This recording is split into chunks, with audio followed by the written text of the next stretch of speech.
કે ભજન તો સીધું ને સાદું જ છે, ભજનમાં કઈ નવી વાત નથી, તમને એમ જ થશે કે આ તો સૌ સિમ્પલ છે. પણ એનો જે મર્મ છે, આપણે કહીએ દેવસૈની એકાદશી, આજે દેવસૈની એકાદશી એનો મતલબ શું થાય કે આપણે એમ લાગે કે ભગવાન સૂઈ ગયા, 4 મહિના માટે સૂઈ ગયા.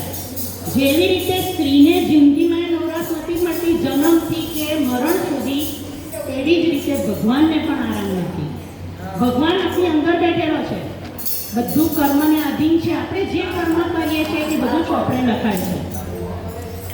એટલે કર્મની ગતિ ન્યારી છે. એટલે ભગવાનને કેવું, અત્યારે આપણે કહીએ કે કળિયુગ આવી ગયું. કળિયુગ કેમ આવે? એ કળિયુગ કે આપણી સ્ત્રીના લીધે આવે. કેમ? આજે જોઈએ સમાજમાં દીકરીઓ, ભાણેજો, વહુઓ, બધાની સ્ત્રી, સમગ્ર સ્ત્રીનું જે પાત્ર છે તે એમાં કંઈક ને કંઈક ઉણપ છે. શું છે? વહુ છે તો વહુ તેની ફરજ બજાવતી નથી, કે દીકરી છે તો દીકરી એના સાસરે કોઈ ફરજ બજાવતી નથી. આવા બધા જે નિયમો છે એના લીધે કળિયુગનો જન્મ થાય છે. તો આ ભજન એ વસ્તુ સમજવા માટે છે. બોલો શ્રી કૃષ્ણ કનૈયા એક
કૂતરા ત્યાં મીંદડા ત્યાં ગાયોને પૂજી કનૈયા તારા ભક્તોના ઠેકાણા નહીં.